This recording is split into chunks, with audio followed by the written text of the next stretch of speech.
Hey, what's up, everyone? It's Dan here with FM40k. This is our 10th episode of Season 2. So thanks for listening to us. We're getting there. We're going to try to keep this thing going. Today, I have with me your favorite sister, Tim. Hello, hello.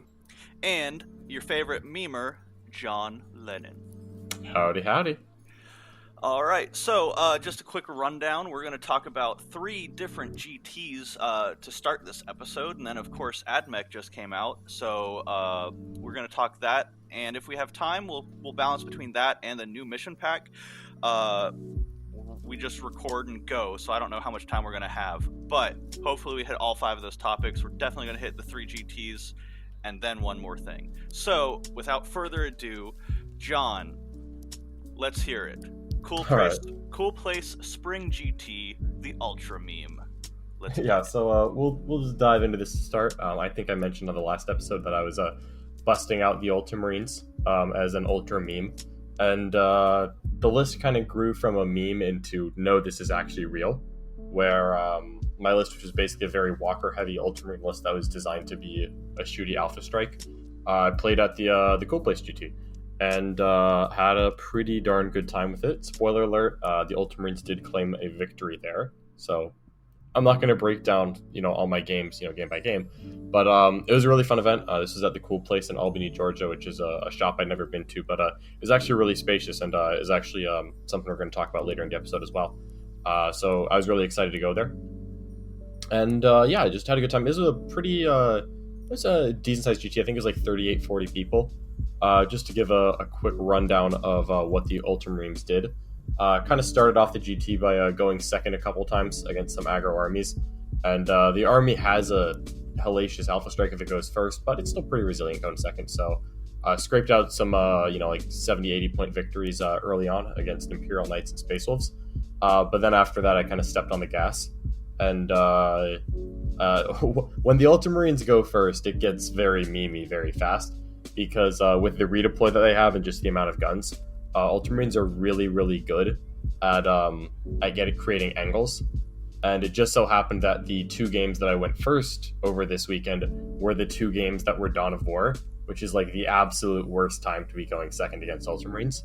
So the first game I went first was round 3 against a Chaos Monster Mash, and between all the rerolls, all the firepower, it was a very friendly opponent, but the game ended in about 30 minutes. And that was kind of like we finished up my second shooting phase and decided that the game no longer needed to be played because he had 1 model left. So it was definitely working. Really, like the Ultramarine list was designed to be kind of like a counter meta where it was pretty decent into Dark Eldar, and if it went first, it could just destroy them. And then it's resilient into the kind of weapons that are good at killing Dark Eldar was really what I was going for. Because against Raiders, people are taking a lot of like mid-strength, like strength, 5, 6, 7, AP 1 or 2, damage 2 or 3 at most weapons. And they're just kind of spamming those to really try to bring down the Raiders as fast as possible. And the Dreadnoughts are just so durable into that kind of damage when I've got a Tech Marine to heal them. It all worked out very well. So the list proved to be very resilient to day 1, and then day 2, I played against some Necrons, and the same thing, like the kind of weapons that were, strength 7, like doing good work into Raiders just could not crack Dreadnoughts in time. And really, this was a big change of pace for me, because it's a lot more offense heavy than usual. I normally try to play like sneaky list, like trap you in combat, run across the table, punch you, have all these tricks and these fast moving units in the Ultramarine list. Other than the redeploy, it's a very methodical, like pretty tough, but like not super tough. But it's a methodical damage dealing army, and it just mathematically crushes people. Like everything in line of sight is really not happy to be there. So it was a very different style for me, and I took a pretty strong win in round 4, and then round 5 went up against some Drukhari. And this was another one where I went first on Dawn of War, and luckily I was able to kill every Raider on the table turn 1, as well as I think about like 20-something infantry on turn 1. And that turned out to be just a massive death blow that the Dark Eldar couldn't recover from. So with no transports, they could never really get to my center ball without just stepping in line of sight for a turn. And nothing in the army could survive a turn of shooting in order to actually get to me. So I was very happy with the Ultramarine list. I don't want to go too deep into details because this was, I think it was about 2 weeks ago. But what's fun is that this list has kind of inspired some copycats. Like Colin Sherman of the Best in Faction podcast, a week after this event, took it to his own GT, Weekend at Horace's, in Washington. And he took a first place there as well. So I'm like a proud Papa, Papa Smurf right now, watching these Ultramarine lists spread into the wild, where they are becoming victorious. As well, the next event that we're actually going to spend some time talking about is the Atlantic City Open. And this was kind of my warm-up for that, where I was like, let me just see like how real the Ultramarines can be. And because I thought they were like they were it was a good list, but I was like, I called it Ultra Memes for a reason, because it is a little bit of a meme list to just like put a bunch of walkers in front of people and just be like, I'm playing dreads. But it actually worked out pretty well, so I decided with that and a couple of test games I did against some of my roommates, like testing, did a couple more rounds into Drukari just to see how it went if I went second. I decided to bring it to ACL. And as a matter of fact, since lists at the Atlantic City Open are live right now, I've seen a couple of Ultramarine lists that look very, very similar to what I was doing. So that was just kind of cool to see, because the Marine meta had gotten kind of stagnant and was, I thought at least, and was getting kind of run over by Drukari, like no matter what you did. So I was really happy that I was able to find something after. Now, like I think my Marines started off like 0-8 against Dark Eldar, and then finally switching to Ultramarines got it to a fairly respectable chance of winning. So I was really, really happy with that choice. Yeah, one thing just kind of funny that I think is going to happen from this is that list specifically does have a nice power spike, and on the lower and mid tables, people who are copying it should just do pretty well. So I'm curious to see how much that affects the faction's overall win percentage, just because I feel like there's so many people that play Ultramarines that it might stay lower than really represents the power of that specific style list. But that specifically is just interesting to me to see how that affects the stats. Because can one build on a very popular army tilt the overall, or is it still going to stay kind of low? So that's a little bit of a side conversation, but that's just something I personally have been really enjoying lately. It definitely can. Actually, one of the funny things about Ultramarines is that if you count each Space Marine Codex supplement as like its own codex for the purpose of like tracking stats on like 40kstats.com, before I went to this event, the Ultramarines were statistically the worst army of the game. Like flat out, they have a low, like pre the Cold Place GT in that weekend, Ultramarines had the lowest win rate, lower than Genestealer Cult, lower than Tau, lower than lower than any other faction. They were the worst Space Marine faction, and they were worse than any other codex. And I wasn't playing it this way, but I just kind of thought it was funny because like I obviously went and did very well at the Dallas Open with Drukari, which are it's a bit of a crutch, the Drukari army when you just if you've been playing Drukari forever, hats off. But I definitely just hopped to it because they were broken and new. So it's like I just went and won a GT with like the best army in the game, and then it's like let me see what I can do with the worst army in the game. And that wasn't like the plan when I switched to Ultramarines, but it very quickly just became something that appealed to me because it was fun, and it was fun taking an army that definitely was not on anyone's radar and just trying to see what I could do with it. And actually their win rate has gone up. They're now above Raven Guard, so they're no longer the worst Space Marine chapter. So they went up above Raven Guard. Because I went obviously 5-0 that weekend, but then another member of Brohammer, Ben Cromer, took the same list as me and went 4-1. So that was a 9-1 weekend for the Ultramarines. Then they had another 5-0 a week later, and now they're definitely not the worst Space Marine chapter anymore. So that alone makes me happy. I'm kind of excited to be living vicariously through you and Ben, because some of the local Miami guys, like in our little local Miami chat, I've been kind of beating the drum about how Ultramarines, and another chapter that I won't name, so that way John doesn't roll his eyes, are super underrated. But I also didn't care enough to like really kind of like hammer at them and innovate and try to figure something out, because every time I play an army, or I want to play an army, I'm just kind of like, oh, I could just play Sisters and just get 1% better. And I always just wanted to chase that 1%. But it was immediately obvious that I personally think out of all the Marine stuff right now, barring like stuff like Dark Angels or whatever, I really like Ultramarines, Salamanders, and Death Watch as like the true, if you're going to build Ultramarines, like take comers. And I honestly think you take Redemptors and Contemptors, and then some stuff that can do like guerrilla tactics, reposition. And if you're not running Death Watch, you take Lance Spear Storms for the mission. And that right there is probably a really good core of a list, regardless of the Marine chapter. But the Ultramarines just with Seal of Oath and like they're really good stratagems that let you play the mission, and just none of them are really flashy, but there's just so many good quality of life stratagems. I mean, I thought the power was pretty apparent. Yeah. Here's a fun stat, because I actually pulled it up because I was curious then. About, I guess, when you listened to this, about 3 weeks ago, Ultramarines were sitting at worse than Tau and worse than Raven Guard, with a solid, I think 32-34% win rate. They were definitely less than 35.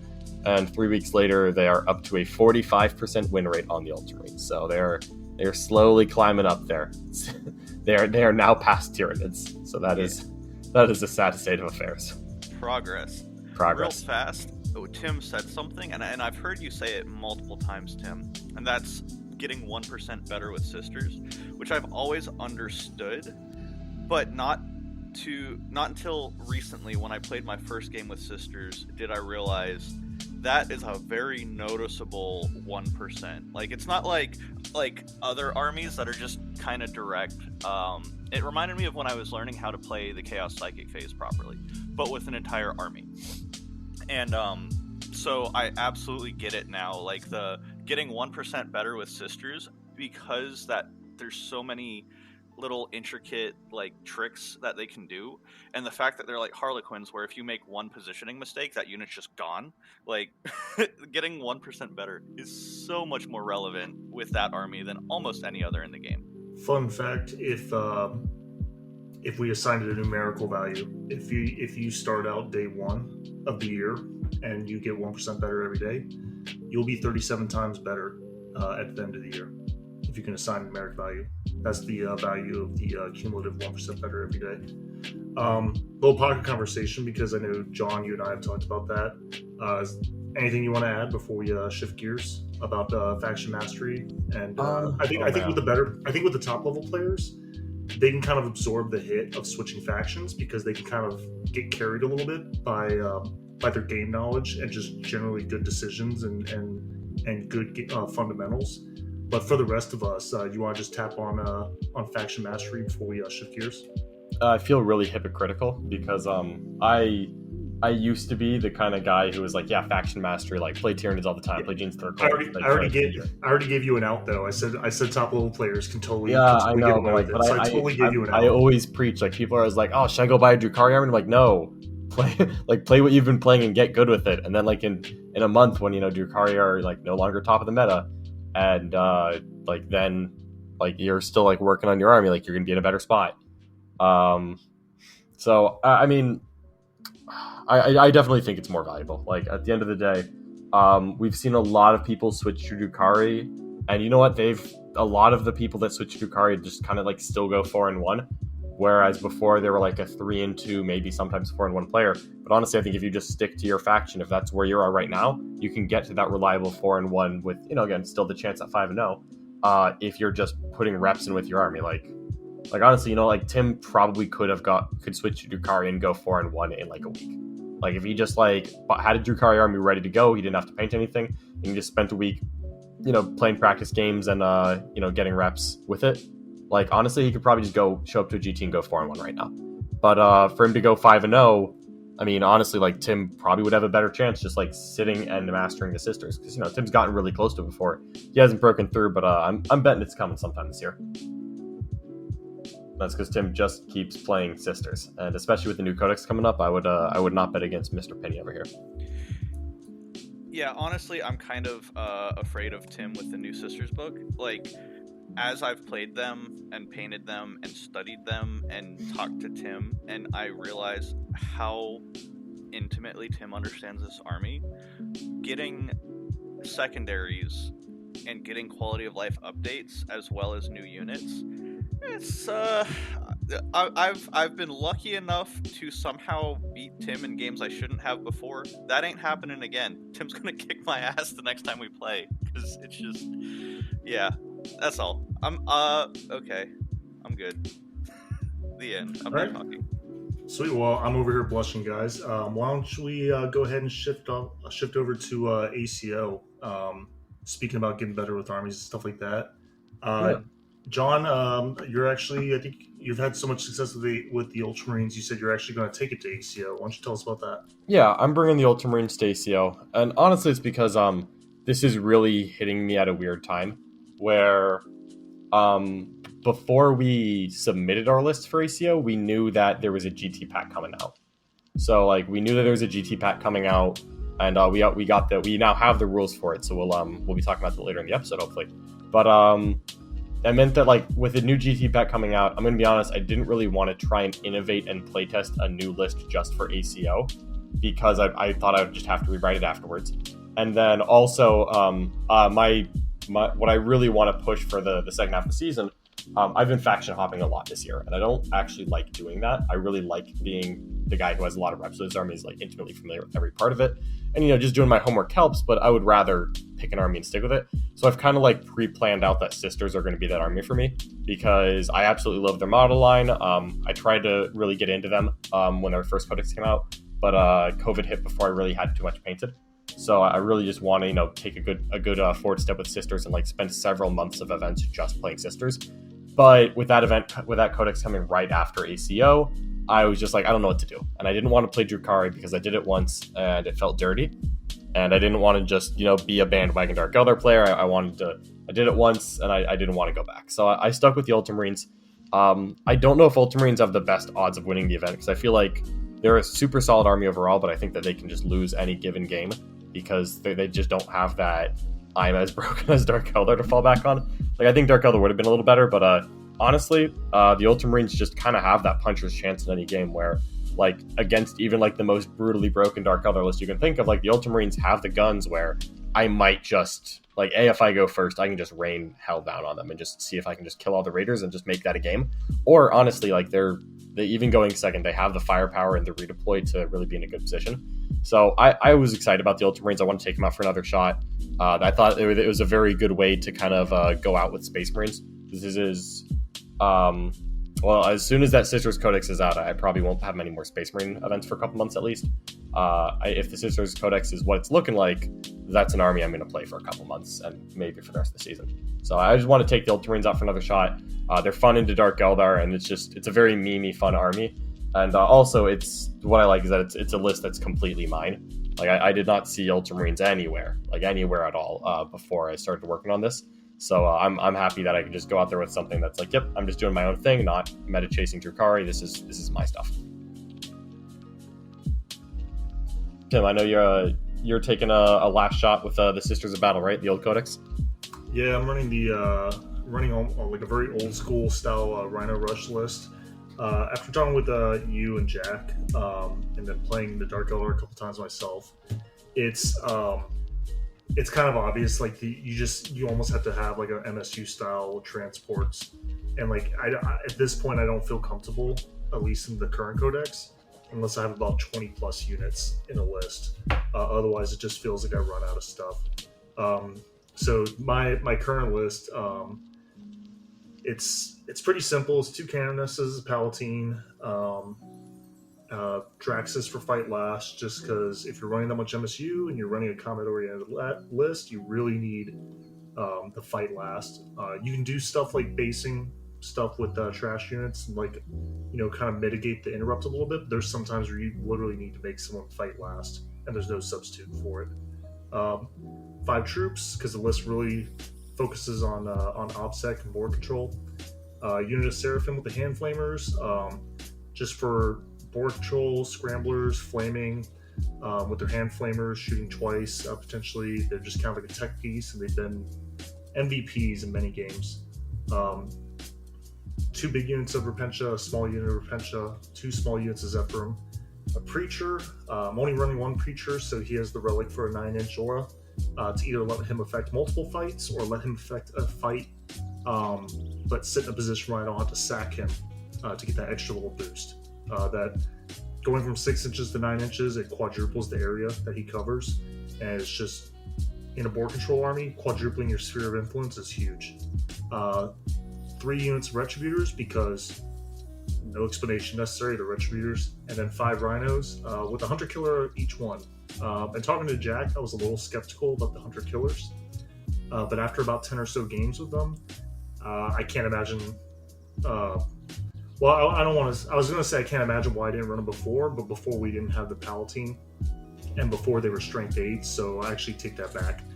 Going to Strength 10, wounding most vehicles on 3s, and then having the Palatine for the reroll 1s. Having this one-shot weapon that is usually wounding on 3s, reroll 1s, feels a lot better than it did before, where it was just wounding on like 4s against T8. But just the amount of times where they've killed like one more big thing than I should have killed in a turn, and it just completely changes like the math or the momentum of the entire game. But it's just a board control army that just it's very good against armies that don't have a lot of shooting. If armies only have a token amount of shooting and I remove that, they're in a rough spot because the only thing they can charge is Rhinos. And it's got a little bit of melee, a little bit of shooting, and the part I like the most about it is it gives me opportunities to reposition units in my opponent's shooting phase and sometimes in my opponent's fight phase. And just there's been plays where I've been screening stuff out with Rhinos, and they pop it, and they're planning to use the Rhino to charge onto an objective or something like that. And I just emergency disembark over their heads behind them and just arrange the sisters like a perfect little semicircle 1.1 inches away. Be like, okay, well, you can consolidate into the sisters, but you can't consolidate onto the objective, you know? And I've been able to really not only manipulate and basically get extra movement phases between all the charging and all the disembarks and everything, but I've been able to really control where my opponent can move as well, too. And a lot of times I was using Rhinos anyhow to absorb Overwatch, and honestly, if you just get the Repentia out, get the troops in, send the Rhino forward, absorb the Overwatch with the Rhino with girls in it, and then charge the Repentia in, and it's just that little small things like that create an immense amount of pressure because your opponent's kind of like, okay, well, I just got deleted by Repentia, and I have a Rhino that gets the power and consolidate, and there's troops inside, and it's just, they just have a whole problem, like just sitting in their lines. Meanwhile, they got Retributors and more Rhinos and smashy characters and Repentia staring them down. And it quickly complicates the board state. And honestly, I found it just kind of thrives on that chaos that it creates, especially when I have so much control over dice rolls with Miracle Dice and disembarking and movement. And that's honestly how I've won most of my games with that list. And it's been hugely successful. It's just complicating the board state, overwhelming my opponent, and then taking advantage of the fact that I have more control over the board state very quickly than they do. But I've been getting reps in, looking at the meta into ACO, a lot of Marines, a lot of Drakari, and then actually a lot of Necrons and Death Guard, and a little bit of AdMech.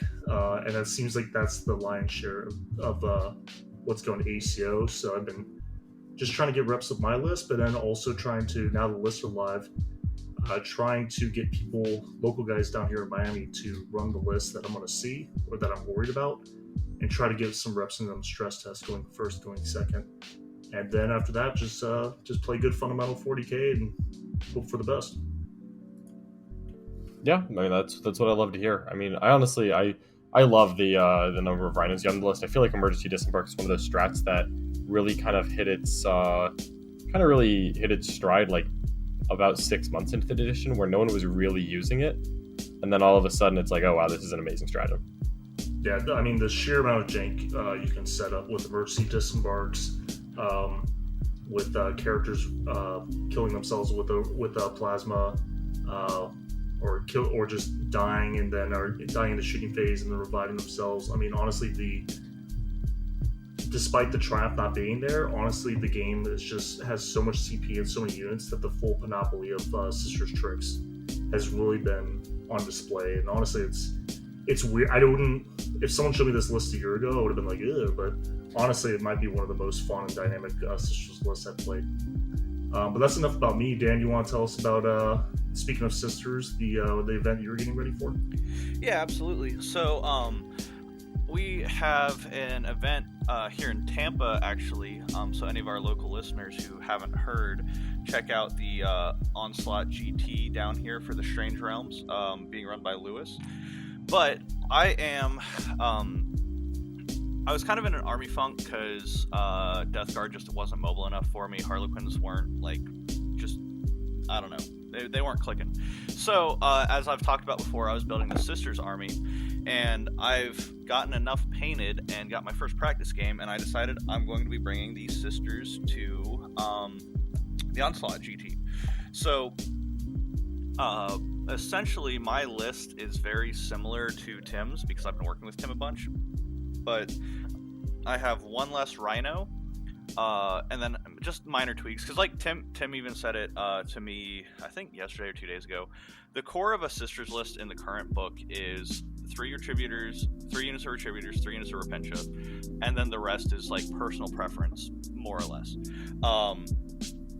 So I went with a bunch of mobility units, like Zephyrim and Seraphim, to try to, because I'm not as practiced, I'm not going to be able to get away with all the same little tricks that Tim can do, and I understand that. So my goal is to use bigger movements with Miracle Dice to really apply forward pressure on flanks, because a lot of armies in the current edition do really like castling and then sending out 1 or 2 units. And my goal is to just out-trade in those units, or against those units rather, with superior mobility. So, I don't know. I didn't have as much prepared to talk about as you do, Tim, just because, again, my reps are so much lower. But the game I did get was against Dark Angels, and it was Dan Monsalve, who's one of our really good players here. He won it, and I still scored like 84 points. So that just, to me, that really speaks to the strength that the Sisters already have from their current codex, and again, I'm excited for the new book. But we're playing, the rules cutoff is the same weekend as the Sisters pre-release goes live, so it's my first and last hurrah with the current codex. But I'm excited. It's a good motivator to get painted. I'm actually about to the 50% painted mark right now, so that felt really good. Awesome. Yeah, I think I guess the last upcoming event that we really have to talk about is one that Tim and I will be attending together, and that is the Triple Threat at the Cool Place in Augusta, Georgia, where that is going to be a 3-man team event that myself, Tim, and then Mr. Will Taylor, who's not with us tonight, but will hopefully be here in the future to talk about it, are all going to be going to together as a 3-man team. So I'm really excited for that. Team event is my favorite. And doing it with the Florida Man guys is going to be a barrel of fun. Yeah, I'm pretty excited about that because I have no experience with team events. I wasn't able to make my first year with Brohammer. I wasn't able to make ATC, but also I came on to Brohammer. I was kind of like an unknown at that point. And then when I got asked shortly before ACO, and it was just between work and everything in the family, it just wasn't able to swing it. And then the next year, COVID happened, and I think we had like 2 ATC cancellations in a row. Not ACO, ATC. So I've always been low-key a little bit nervous about team events because I kind of understand the deeper strategy with pairings and bands and all that kind of stuff. But been a little bit nervous about how to kind of like break into that. So in a way, going to a 3-person team event versus like a 5-person team event is kind of nice because it might be a little bit smaller bite to chew for my first team event. So I'm very excited about it. Yeah, team events are always fun. 3 is going to be interesting because the pairing process is obviously just a lot smaller. But still, I think it's a super good team that we got here. So I'm excited for it. I think we're going to go crush it. But I know what we're planning on right now is I think Tim's going to take Sisters because I believe that the new book is going to make their cutoff. And then Will's going to be playing his Drukhari that he's been painted for a while. And I'm going to probably play some flavor of Space Marines. Probably will make that decision based on how ACO goes. And then I guess that's pretty much all the events that we're playing. I would say the something interesting to kind of don't want to say it surprised us, but there were so many codex talks and ACO prep going on that it kind of quietly blindsided us. But we actually got updates to the secondaries for the GT pack. We were expecting new missions. We didn't quite get those, but a lot of the secondaries, especially the lesser picked secondaries, were adjusted and made a little bit less punishing or a little bit less all or nothing. And I think there's a few small ones in here, especially looking at you within the ranks, that should shake up between the new books, should shake up the meta and should shake up the list we're seeing, and then how the meta ecosystem evolves. John, you want to lead us talking about that? Yeah, absolutely. So I mean, like the book as a whole, I've seen a lot of people be disappointed with it because the primary didn't change at all. So the primary missions are the exact same as before, including the mission-specific secondaries. And then, for being honest, some of the points changes were a little underwhelming. They were not perhaps as extensive as people wanted, where a lot of those factions that are still suffering didn't really get much love. So, I mean, we're not going to really go too deep into the points because honestly, there's actually not that much to talk about, which is a little awkward. But we are going to, for sure, talk about whatever it's called. We're going to talk about these new secondaries. So just kind of going through the categories. The first one, the Engage in All Fronts category. This one didn't change too much. Engage in All Fronts is exactly the same. Linebreaker got like a little bit better, where you now get 2 points if you have one unit in the enemy deployment zone. So it's still a pretty solid one. Like you're definitely going to see people take Linebreaker sometimes if they've got an aggro list that's really meant to go out there. But it's also just not crazy either. So you're going to see, Engage taken. Domination was kind of the big buff, I think, where Domination now, you instead of having to hold more than half of the objectives, you now have to hold 3 and more than your opponent, which on the 4 and 5 objective ones is exactly the same thing. If you hold 3, you're already holding more than your opponent, so literally nothing at all has changed.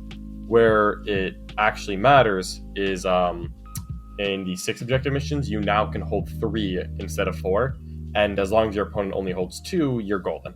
And that's a lot better for shooting and less mobile armies, I think, because now Domination is a legit choice where you can just hold your 3 objectives, shoot your opponent off of any one objective, and now you're golden. You got your Domination point. So I think that's a really nice one for the less mobile armies. Domination is going to be a much easier choice because it doesn't require you to go into another table quarter. Like you can stay entirely in your half of the board and just kind of get Domination if you've got a good shooting army and you can kick your opponent off of objectives, which quite frankly is something you're probably trying to do anyway.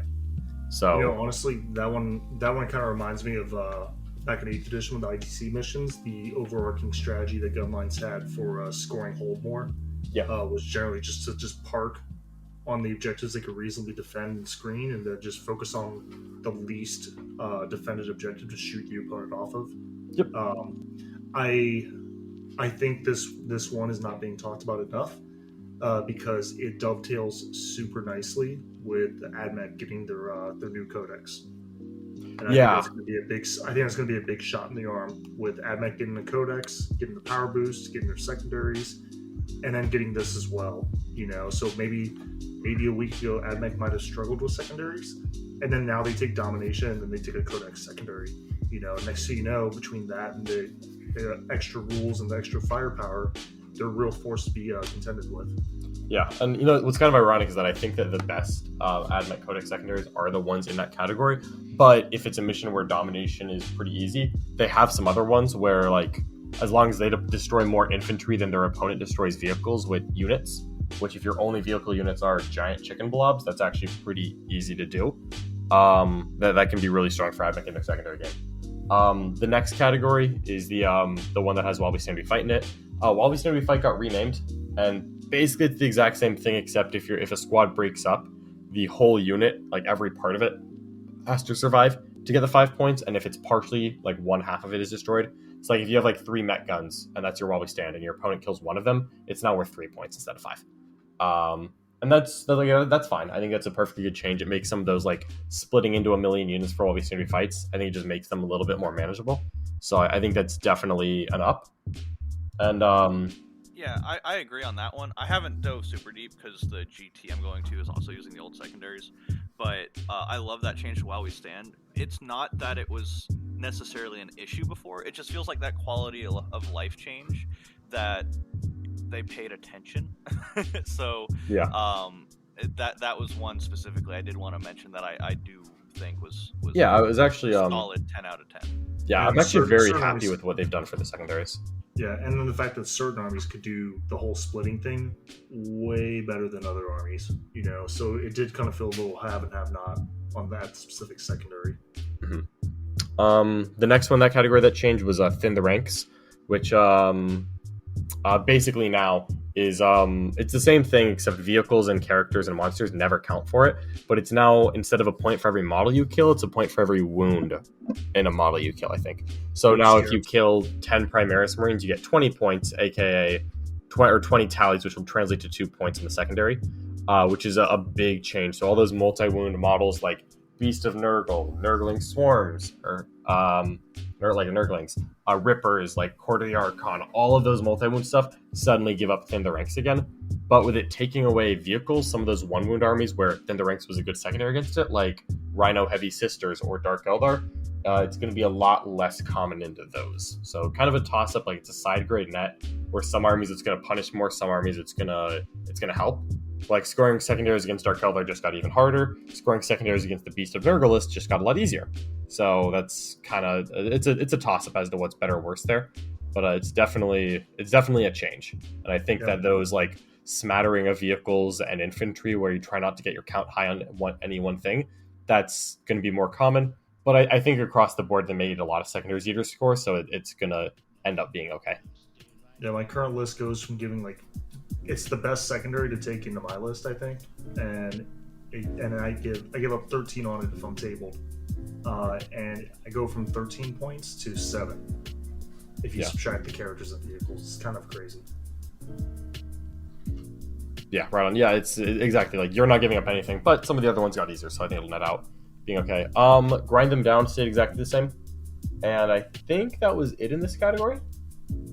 So moving on to the category that has assassinated in it, because I never remember the name of these categories. This is the easiest one to cover because it changed the least. They removed Cut Off the Head, which is cool because most of you probably forgot that Cut Off the Head exists. And it was a trap and it feels bad. So I think for a new player experience perspective, I think this was a good thing. Yeah, and none of them changed at all except for Assassinate, which changed by 1 point, where characters are worth 3 and the enemy warlord gives 1 additional point. So if the characters, if their warlord's a character, it'll give 4. If it's not a character, it'll just give 1. But then it's not a character, so what are they doing? Overall, that's a pretty good one. Real fast, Spore Lord. That's all. Yeah. The Spore Lord. I think that's Psychic secondaries. There's the psychic secondaries, and then there's the scrambler category. So the Scrambler category, the Shadow Operations, that's the name I remember. This one actually changed a lot, where Deploy Scramblers is gone and it was replaced by Retrieve Octaria's data. And you still have to do like your actions in different segments, but now it's in the quarters. So you have to do it. You have to perform an action with an infantry non-character unit, not within 6 inches of another table quarter, in each table quarter. And it's 4 points if you do 2 table quarters, 8 points if you do 3 table quarters, and 12 points if you do 4. So I think this is an upgrade for most armies because it's no longer all or nothing. Where like if Deploy Octaria's data goes really bad, you're getting 4 points, honestly. Like the odds of you getting 0 on Retrieve Octaria's data is so low. Like you have to be getting so wrecked that your secondaries don't even matter if you're getting 0 on Retrieve Octaria's data. So I think that this is a massive upgrade. I think this is amazing. A lot of armies would like kind of struggle with that third one and they'd be like, I guess I'll take Scramblers, and then they'd get a 0 on it because they couldn't get the 1 spot. Now it's like if you can't get to the 1 spot, you're getting like an 8 instead of a 12. And I just think that is a massive, massive upgrade just for the game. Like those armies that struggle with secondaries, it's gonna be a lot easier for them because it's an almost guarantee of some points. And like, yeah, honestly, you're probably gonna get 8 more often than not. Like getting all 4 quarters is hard, but like probably getting 8 with the possible downside of 4 instead of maybe getting 10 with a not that unlikely downside of 0. It's just so much better. Raise the Banners, I think, stayed the same though. Teleport Homers, they made it better without making it relevant. That's what I'll say there. Teleport Homers is so bad still. Yeah, I'm waiting for an FAQ on this one. They made it they announced that they're going to make it harder to deny and easier to do. But they actually forgot to take out a sentence that lets you complete it if there's any models nearby. So I'm kind of half expecting an FAQ on this one. Yeah, maybe. And if they make it where you can start the action if there's models within the center, but as long as you clear them out before the end of the turn. Yeah. Or am I thinking of a different center? You're thinking of the investigate sites. That's the one I'm thinking of. Which I think got renamed. For Teleport Homer, it still has the problem where it's the only one of the Shadow Operations secondaries that requires you to perform the action and you complete it in your next command phase. So it's the only one that requires you to wait through your opponent's turn. So it's a worse Scramblers. So it's a much worse Scramblers, and its score is almost identical to Octarius Data, except you can't do any of them on your side of the board. So it's called Octarius Data. It's not happening. All right, well, deploy Scramblers. That's what we'll just call it then. Deploy deploying Octarius Data is like one in each corner. But Teleport Homers is you have to be within 12 inches of your opponent's deployment zone to even try it. So like you're on the other half of the board, and it's just 4 points for each time you do it. So like let's say you get it done 3 times in your opponent's deployment zone, somehow you get 12 points. Where honestly, if you're doing it 3 times in your opponent's deployment zone, you could have just done it twice in their deployment zone, not had to wait till your turn, and then probably gotten a 12 on deploy Octarius Data. And for you to get more than a 12 on deploy Teleport Homers, you have to be performing an action in your opponent's deployment zone on turn 1, because you can't do it on turn 5 because there won't be an next command phase, so it'll just auto fail. So like, can characters do that? What's that? Can characters do it? Characters and bikers can do it. That's the one upside, is that characters can do it and bikers can do it. But again, it's 2 points if you're within 12, wholly within 12 of your opponent's deployment zone, and it's 4 if you're wholly within. But like the fact that you got to wait a turn and just hope that your opponent doesn't find something to kill you, like, man, that's not real. Like I just can't come up with a scenario where I'm taking, like where I know in advance that the game is going to go so sideways that I would rather take Teleport Homers than deploy Octarius Data. Like, I just cannot imagine it. So, for me, this one's just like, this is done. Like, this is an awful. This is such a bad secondary. The last one, though, Investigate Sites. I think they actually changed it to Investigate Signal, but it's the one where you have to action within the 6 of the center. The big change here was wholly, where you used to not be able to do it if your opponent was within 6 of the center. Now it's if an opponent unit is wholly within 6 of the center. So basically, like, if your opponent has a 10-man guardsman squad, before, if one dude was 6 inches away from the center, they couldn't action. Now you have to have all 10 guardsmen wholly within 6 of the center. So I think this could work for, like, a Dark Angel Terminator brick or, like, a Death Guard Terminator brick, where, like, you're trying to fill up the center. And at that point, if they're getting a unit wholly within 6 of the center, they're in combat with you, and that's probably what you want. And that's the kind of army where, like honestly, like, Death Guard don't really want to take deploy Scramblers. Dark Angels probably don't want to take deploy Scramblers either. So I think just having Investigate Signal is probably the best thing to do.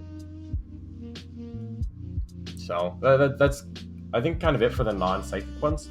And then lastly, for the psychic ones, these are actually big changes. Starting off with the easy ones is Abhor the Witch didn't change at all. And then, oh god, what is it? Pierce the Veil didn't change at all, but the last two changed a lot. Where Mental Interrogation used to be within 18 inches of a character. Now it's within 24 inches of a visible character. So kind of a buff, kind of a nerf. Like, I like that you have an extended range, but I hate that you have to see them because it's so easy to hide characters. And characters usually want to kind of hide out of line of sight anyway, especially against psychic armies that can do, like, targeted mortal wound spells and stuff. So, like, I feel like Mental Interrogation got worse because it required line of sight. It's hilarious into Knights. That's true. Like, yeah, I mean, sure, but, like, against Knights, just, like, take Titan Slayer and profit. Just call it a day. But, yeah, I just felt like this was not... I thought this was, like, a mild downgrade. And honestly, the biggest nerf to it is actually that Warp Ritual, aka was Psychic Ritual, got so much better. So much better. Yeah, I like this one a lot. And then, just like right now, we're starting to see Inquisitors kind of popping up in Imperium lists. Yeah. And this actually kind of makes them a little bit better. I always told people, I'm like, oh, it's nice because, you know, it gives you this little tech and it gives you this and that. And it gives you an option to kind of tech into a Psychic Ritual in a really bad matchup. And then I felt like a hypocrite because I never actually did it. Because the matchup is that bad, like, I don't want to take Psychic Ritual but this actually does look semi-attractive as a secondary now. So, real quick aside, John, would you ever consider taking a 60-point Inquisitor in a Marine list for possibly taking this secondary? I don't see it, but See, I actually would, because the biggest thing with Warp Ritual, so like it's points change where, Psychic Ritual was just you get 0, you get 15, depending on whether or not you did 3. If you did a 0, 1, or 2, it was 0 points. If you did it 3 times, then you just get 15. So now it caps at 12, and it scales up though. So like it caps at 12 when you do it, so you're never gonna get the 15. But now if you do it 1 or 2 times, you get some points instead of just 0.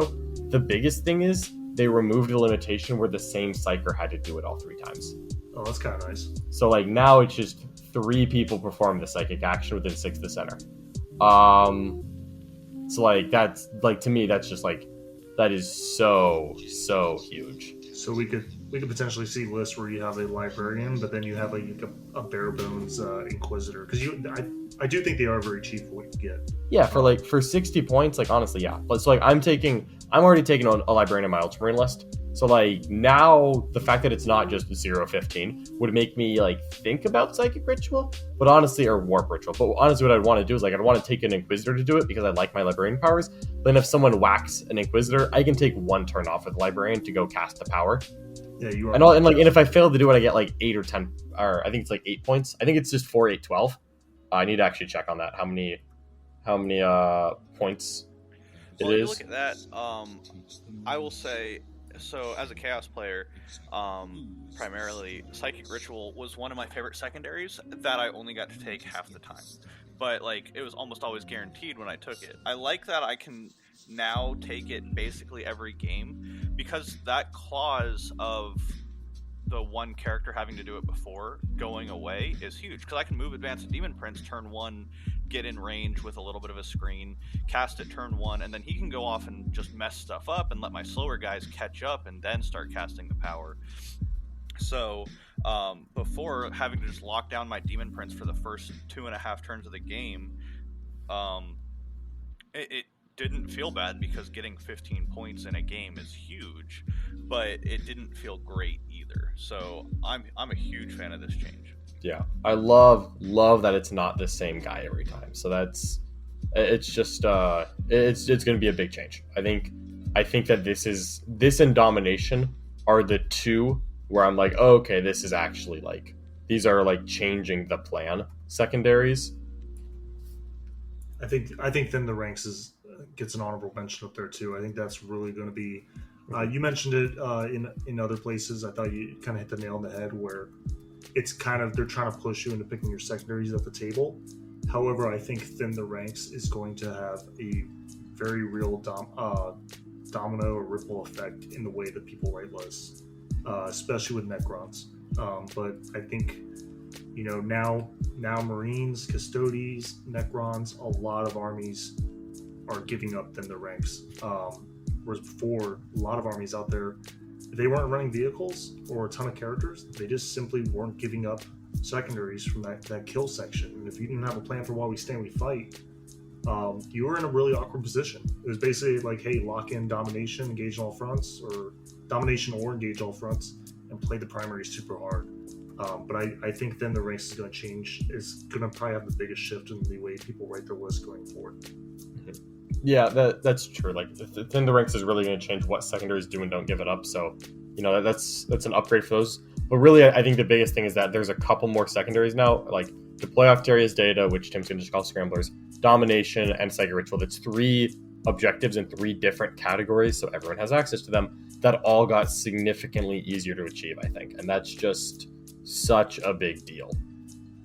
So I like all of those are now like things that are much more likely that I'll take them. So like the fact that other armies don't give up Thin the Ranks as much, that's a big deal. Like now I want to build my army more to play the mission than to play the opponent. It's just that, of course, anytime you do that, there's the danger of running into the one guy who's like, I don't play the mission. I'm just here to play you by killing your models, aka AdMech and like Ultramarines.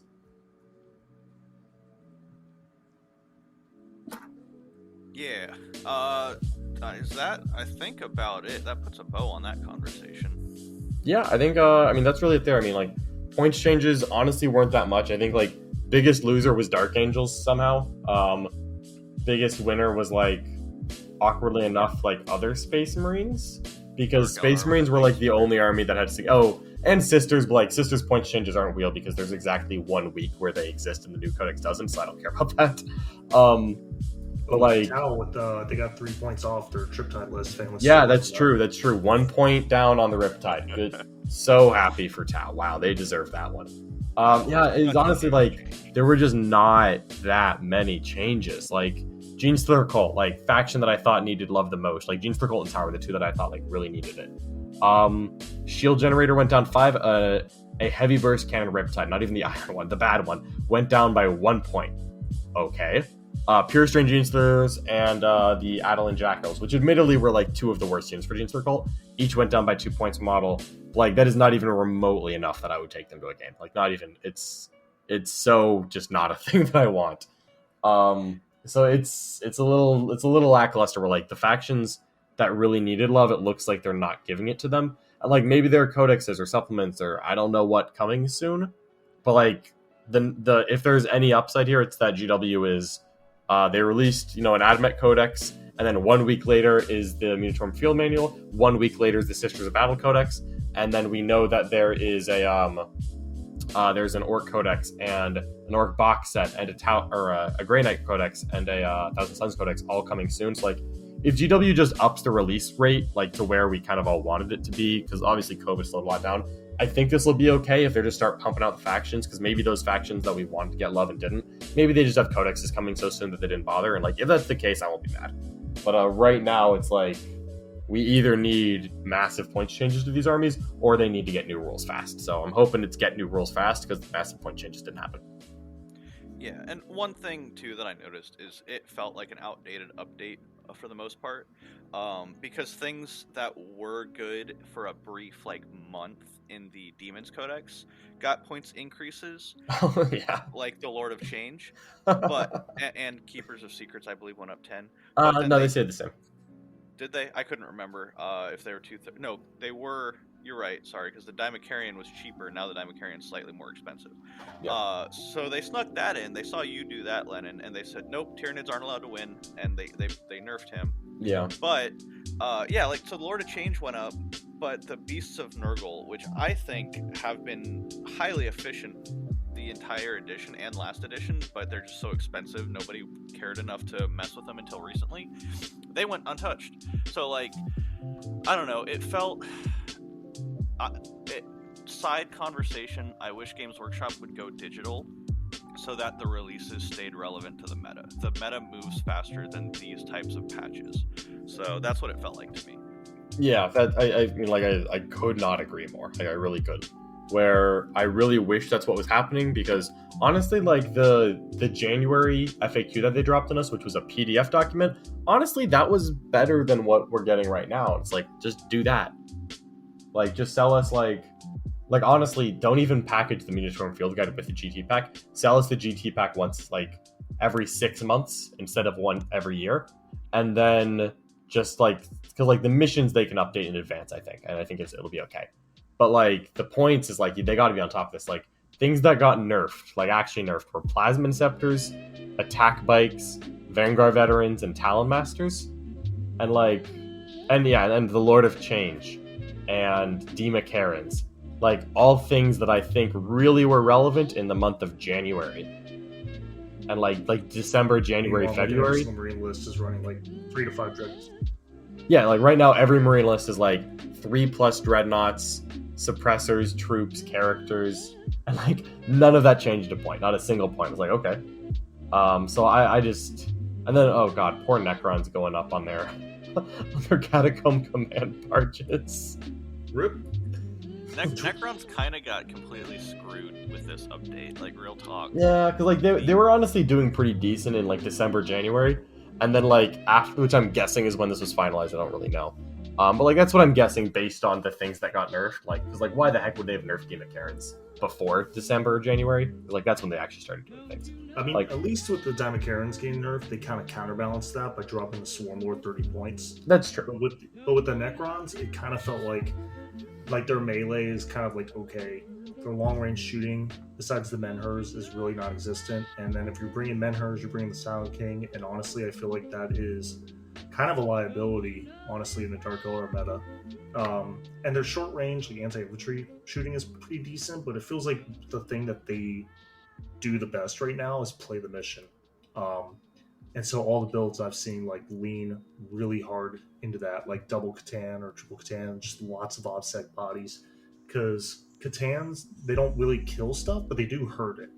And if they hurt you enough, you lose the critical mass of stacked buff and damage to really detonate their bricks of scarabs and warriors and stop them from playing the mission, which is what they're trying to do.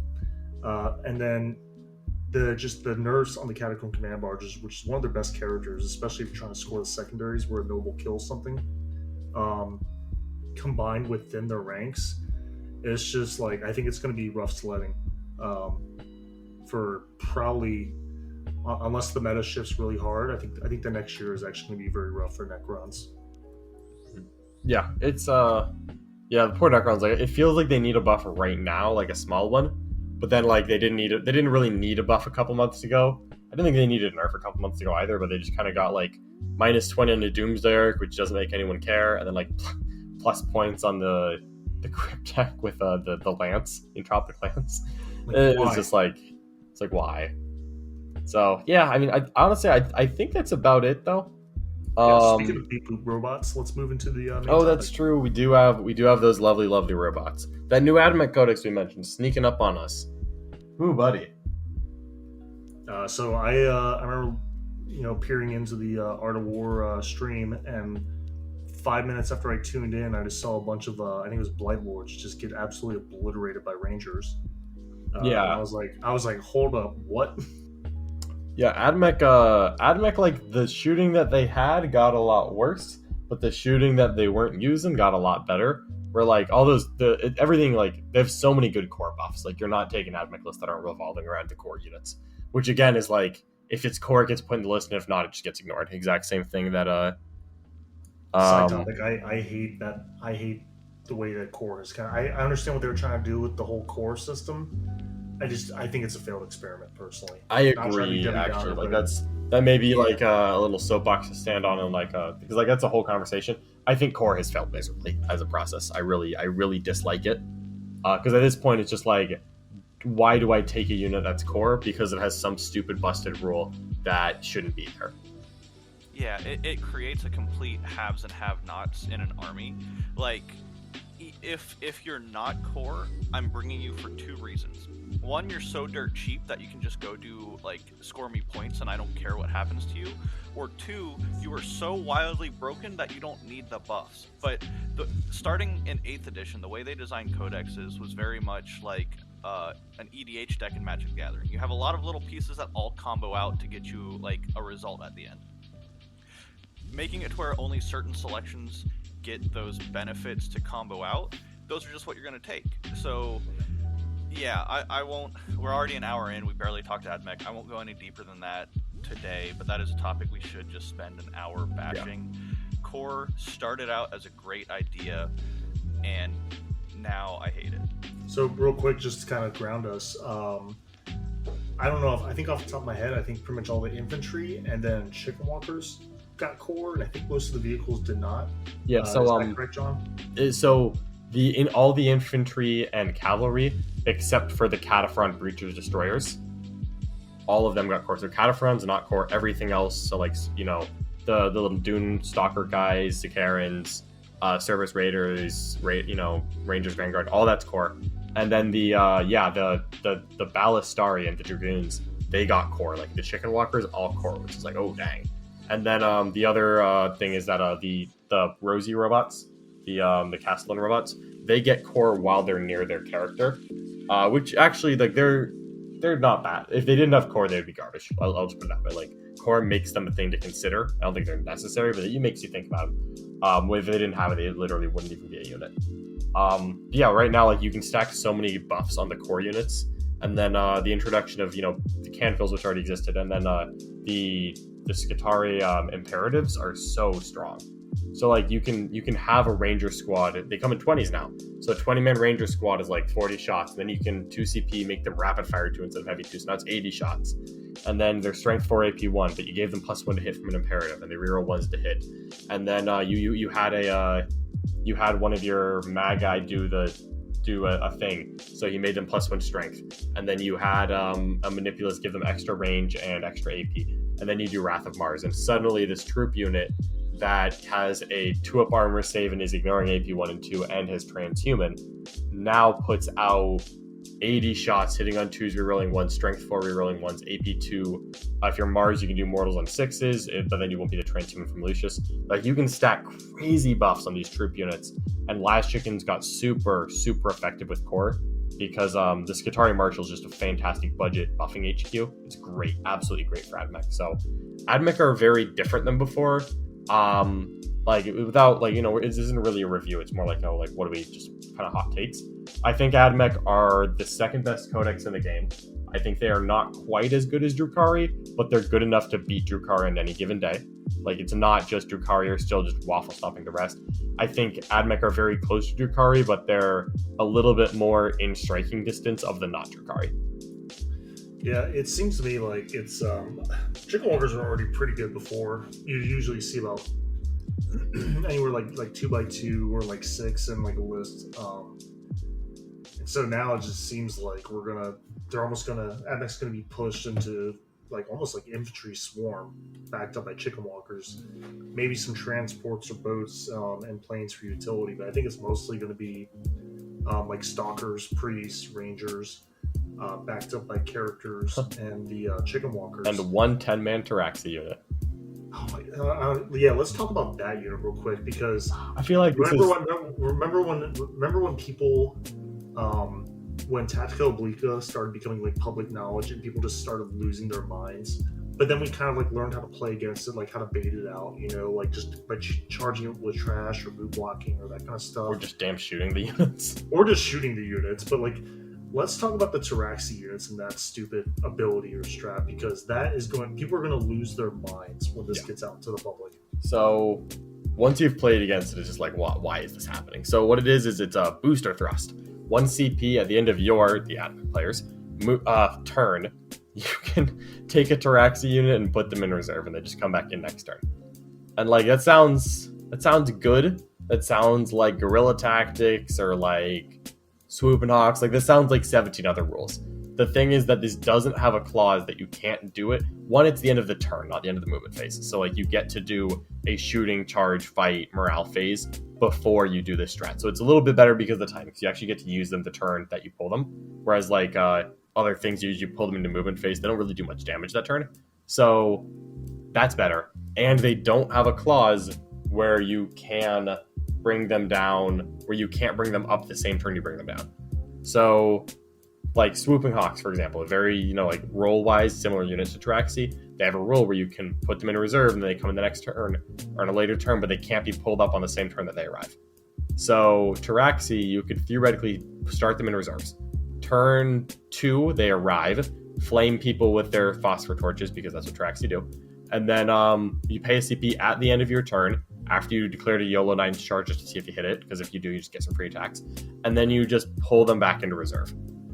And turn 3, they arrive, and they flame people 96 shots on a 10-man squad, and you pay a CP and they go back in reserve.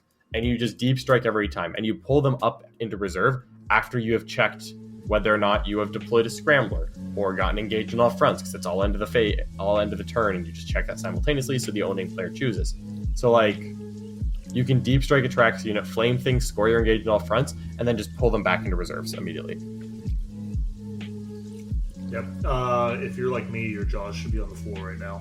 And I think it's a 10-man unit is reasonably expensive, and I think with the builds I'm kind of already seeing, kind of making rounds with the chicken walkers and the rangers and everything. I think especially with Lucius, which Lucius kind of seems like the tough, like durable kind of forge rule. It seems very reasonable if you can make 2 of these big ranger bricks as your Wally Stanley fights, and then make the third one the Taraxis. And you just, unless they mess up and charge it into something that can kill it in the fight phase, or they mess up and drop in range of something that can Auspex scan it. There is just you just don't get a chance to interact with them, just straight up. Yeah, that's the thing is that like, yeah, there's like a couple of timings like Auspex scan where like you can interact with them, but most people just can't.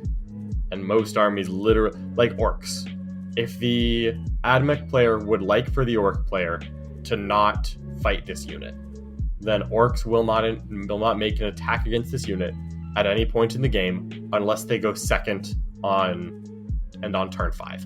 And this could theoretically be a while we stand for AdMech very easily. A 10-man unit here is going to cost more than these 20-man Ranger bricks with an Omnispecs. So you could have a while we stand we fight unit that shoots the opponent 4 times without being legally targetable at any point by the opponent army. And you're just like, what is going on here? It's like, this is one of those things where you're like, I don't know if GW meant it this way, and I kind of suspect they do. They did mean it this way because the stratagem to do this is literally right next to a stratagem for Ruststalkers that says that you can't use it on the turn you arrive.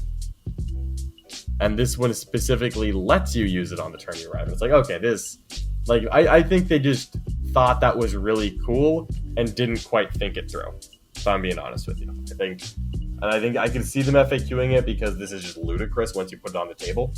But like, I just feel like they wrote this one without fully considering the implications, to be honest. I kind of wonder if they're just they just borrowed some people from the Sigmar team. They said, hey, what if this edition we just turned everyone up to 11 and just see what happens? Well, 11 they were turned to. I don't know what to say there. So, I mentioned it before with Lucius. I just want to talk about looking through all the Forge Worlds, and I'm just kind of jumping all over the place, but we are doing hot takes.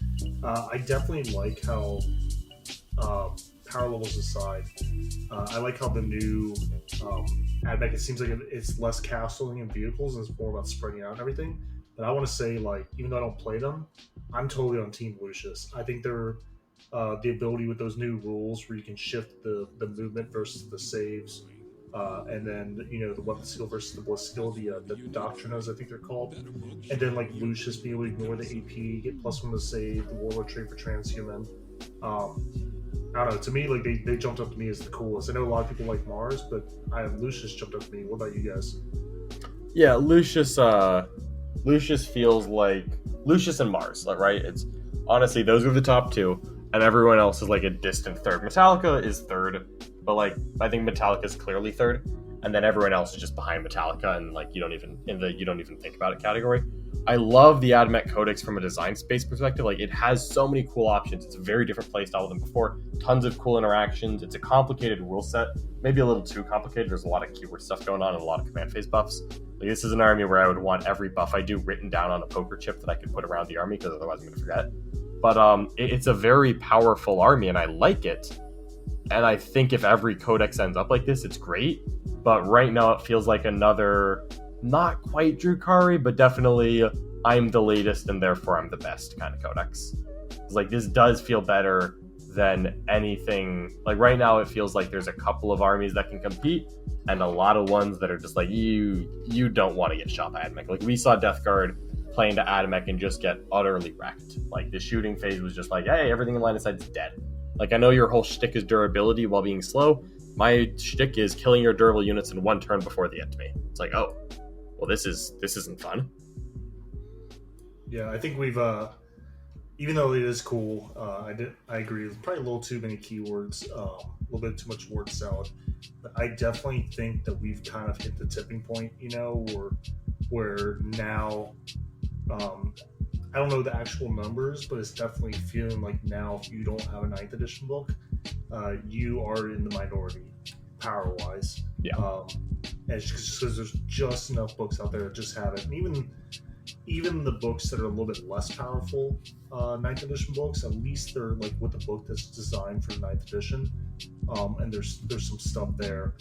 And honestly, it's a good thing that they are starting to churn these out, because I think we're definitely at the position where people need to get the books and need a good book stat. And plus, the game is meant to be fun. And even though the rules are kind of crazy, the new design space they're exploring, it is fun. That's why we play this game, is to have fun. And we get so excited over all these new rules and new units and new models and stuff like that. And I'll be honest, like it does. Hats off to the people that are trying to stick with it, but it does kind of suck if you've been waiting patiently for a year plus at this point, and there's been zero announcement for you. So, if you're in that position, you're listening, just hang in there and hold tight. Like hopefully we'll get some more announcements soon. Yeah. Anything else you guys want to talk about AdMech before you close? No, just if they do 12 AdMech type codexes in the next 6 months, I think the game is going to be in a fantastic spot. Yeah, I'm having a blast with Ninth. So yeah, I really hope that everyone, regardless of what faction they play, is going to be in that spot pretty soon. Dan, why don't you go ahead and close this out? Yeah, definitely. My only thoughts on the AdMech is it feels like a very powerful book with a little bit of like maybe attention from Games Workshop, but I agree if we get that level, then most of the armies will feel really good. But other than that, thanks everyone for listening. I think this was a pretty good conversation. I enjoyed it personally, just being part of it. So once again, thank you everyone for joining us for this conversation, and we will be back in a couple weeks with episode 11. See ya. Bye.